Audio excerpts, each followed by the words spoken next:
Nabi Yakub alaihissalam bersama para warga Kan'an beramai-ramai memakamkan almarhumah Faikoh. Serta Nabi Yakub alaihissalam memberikan wejangan tentang arti hidup sebelum kematian. Dan berkata tidak ada yang lebih berkuasa kecuali Allah Subhanahu wa Ta'ala. Kemudian Nabi Yakub alaihissalam berdoa bersama-sama warga Kan'an untuk almarhumah Faikoh.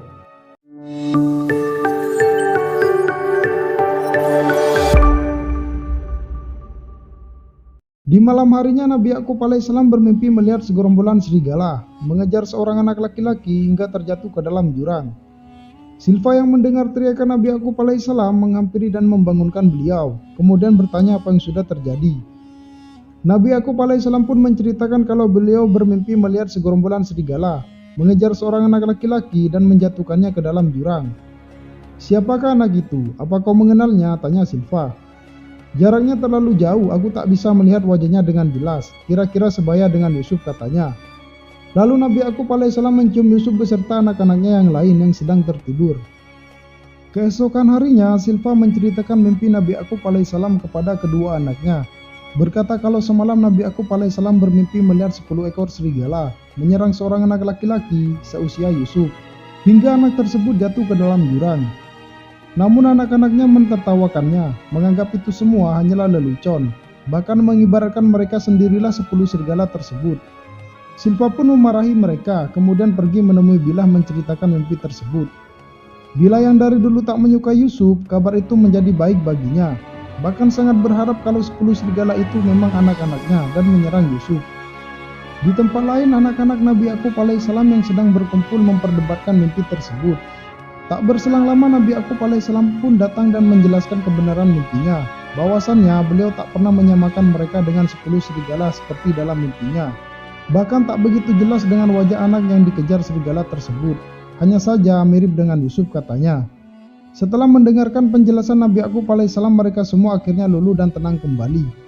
Namun tidak dengan Yahuda yang tampak wajahnya penuh dengan kebencian. Kemudian Nabi Yakub alaihissalam menyuruh mereka semua pergi ke padang gurun, mengembala kambing-kambingnya. Saat mereka semua sedang makan dan duduk santai, tiba-tiba datang orang asing dengan beberapa kambingnya. Kemudian orang tersebut berkata kalau semalam memimpikan mereka. Yahuda yang penasaran meminta agar orang asing itu menceritakannya. Orang asing itu berkata kalau dalam mimpinya melihat mereka 10 bersaudara, sedang memandu seorang anak kecil, bahkan anak itu di atas singgasana. Sedangkan mereka semua dirantai lainnya seorang budak. Setelah menceritakan mimpinya, orang asing itu berpamitan pergi. Namun saat Lafi hendak melihat orang asing itu, dengan cepatnya menghilang seperti ditelan bumi. Orang asing itu tidak lain adalah iblis yang menyerupai manusia, menyamar bertujuan untuk memutarbalikkan mimpi Nabi Yakub alaihissalam, agar bisa memprovokasi serta membuat mereka semua semakin membenci Yusuf. Di tempat lain, Nabi Yakub alaihissalam didatangi salah satu warga Kan'an, melaporkan kalau anak-anaknya sudah merusak kebun-kebun mereka dan memukulinya. Nabi Yakub alaihissalam pun memanggil anak-anaknya yang baru datang mengembala dan mempertanyakan perbuatan mereka. Lalu meminta agar orang tersebut membalas apa yang sudah diperbuat anak-anaknya. Namun orang itu menolaknya, hanya saja meminta agar mereka tak membiarkan lagi kambing-kambingnya merusak kebun-kebun mereka. Nabi Yakub alaihissalam pun meminta maaf dan berjanji kalau kejadian itu tak akan terulang kembali, serta akan mengganti rugi kerusakan kebun-kebunnya. Di malam harinya saat Nabi Yakub alaihissalam bermunajat, melihat Yusuf bermimpi kemudian membangunkannya dan bertanya apa yang dimimpikan oleh Yusuf. Yusuf pun menceritakan mimpinya. Di dalam mimpinya Yusuf berada di tengah padang gurun. Kemudian tampak singgasana di hadapannya beserta beberapa bidadari. Lalu Yusuf menduduki singgasana tersebut dan dipakaikannya sebuah mahkota. Kemudian turun beberapa bintang, bulan dan matahari dari langit bersujud kepadanya. Nabi Yakub alaihissalam pun menakwilkan mimpi Yusuf, berkata kalau matahari yang akan bersujud kepadanya kini sedang berlutut di hadapannya, yaitu beliau sendiri.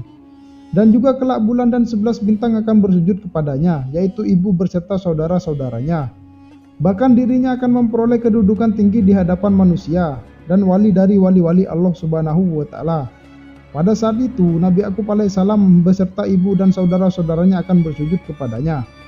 Nabi Yakub alaihissalam juga memperingati Yusuf agar tidak menceritakan mimpinya kepada siapapun, termasuk kepada ibu dan saudara-saudaranya, hingga saatnya tiba, agar tidak terjadi rasa iri bahkan melakukan kejahatan kepada dirinya. Namun tanpa mereka sadari, Bilah yang terbangun dari tidurnya menguping pembicaraan Nabi Yakub alaihissalam dengan Yusuf. Keesokan paginya Bilah langsung menceritakan apa yang dia dengar semalam kepada Lia dan Silva, bahwa Nabi Yakub alaihissalam sudah menunjuk penggantinya, yaitu Yusuf putra Rohil. Bahkan dia akan menjadi pemimpin saudara-saudaranya. Namun Lia tak peduli dengan apa yang dikatakan Bilah. Berkata apapun keputusan Nabi Yakub alaihissalam, dia akan tetap mematuhinya. Dengan kelicikannya Bilah berpura-pura sependapat dengan Lia untuk mentaati keputusan Nabi Yakub alaihissalam, yang sebenarnya dia merencanakan hal buruk bersama Silva. Kemudian mereka berdua menceritakan mimpi Nabi Yakub alaihissalam kepada semua anak-anaknya. Anak-anaknya pun tak menerima dengan kabar tersebut, hingga membuat mereka semakin membenci Yusuf. Lalu Yahuda mengajak saudara-saudaranya yang lain untuk bertanya langsung kepada Yusuf tentang mimpi tersebut. Kemudian Yahuda memanggil Yusuf dengan berpura-pura lembut dan menyayanginya. Tanpa basa-basi, Yahuda langsung mempertanyakan mimpi Yusuf. Yusuf pun terkejut karena ayahnya melarang dirinya untuk menceritakan mimpinya kepada siapapun. Bahkan hanya ayahnya lah yang mengetahui tentang mimpinya. Yahuda yang terus-terusan mendesak Yusuf agar menceritakan mimpinya, namun Yusuf menjawab tak bisa menceritakannya karena tak ingin melanggar perintah ayahnya. Yahuda pun marah dan akan memukuli Yusuf. Untungnya saudaranya yang lain melerainya. Kemudian mereka pun pergi meninggalkan Yusuf. Tak berselang lama Nabi Yakub alaihissalam pun datang. Yusuf pun berkata kepada Nabi Yakub alaihissalam kalau saudara-saudaranya mengetahui tentang mimpinya. Dari mana mereka tahu, tanya Nabi Yakub alaihissalam. Aku pun tak tahu, jawab Yusuf.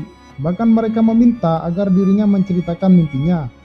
Dan ketika Yusuf tak mau, mereka marah kepadanya. Nabi Yakub alaihissalam langsung melihat dan berpikir kalau Bilah lah yang memberitahu mereka semua. Kemudian Nabi Yakub alaihissalam menghampiri Bilah dan mempertanyakannya, yang selama ini sudah sering mengadu domba mereka. Namun Bilah tetap saja mengelak dan berpura-pura tak tahu apa-apa. Nabi Yakub alaihissalam pun marah dan mengancam Bilah jika sampai mengulangi kesalahannya lagi akan mengusirnya ke Padan. Bilah pun menangis dan mengakui kesalahannya, serta berjanji tak akan mengulanginya lagi, dan akan selalu mentaati perintah Nabi Yakub alaihissalam, asalkan beliau tak mengusirnya ke Padan. Sedangkan di tempat lain, Yahuda bersama saudara-saudaranya yang lain terus membicarakan tentang mimpi Yusuf, bahkan tak menerima dengan keputusan Nabi Yakub alaihissalam. Lalu Yahuda mengajak saudara-saudaranya berencana untuk membunuh Yusuf, karena bagi dirinya dengan cara itulah bisa menghukum Nabi Yakub alaihissalam karena terlalu menyayangi Yusuf dan mengubur semua impiannya. Saudara-saudaranya pun menyetujui dengan rencana Yahuda, tapi tidak dengan Lavi yang menolak keras dengan keputusan Yahuda. Kemudian menasihati mereka semua kalau perbuatannya itu adalah dosa besar dan balasannya adalah api neraka, kata Lavi. Yahuda yang sudah tertutup mata hatinya dengan gampangnya menjawab kalau mereka semua bisa bertobat setelah membunuh Yusuf. Bagaimana kalau Allah Subhanahu wa Ta'ala tak menerima tobat kita? Jawab Lavi. Jika demikian, selamanya kita akan dilaknat hingga hari kiamat tiba. Agar mereka tak membunuh Yusuf, Lavi menyarankan agar menjauhkan Yusuf dari ayahnya saja. Dengan begitu, perhatian ayahnya akan kembali kepada mereka lagi.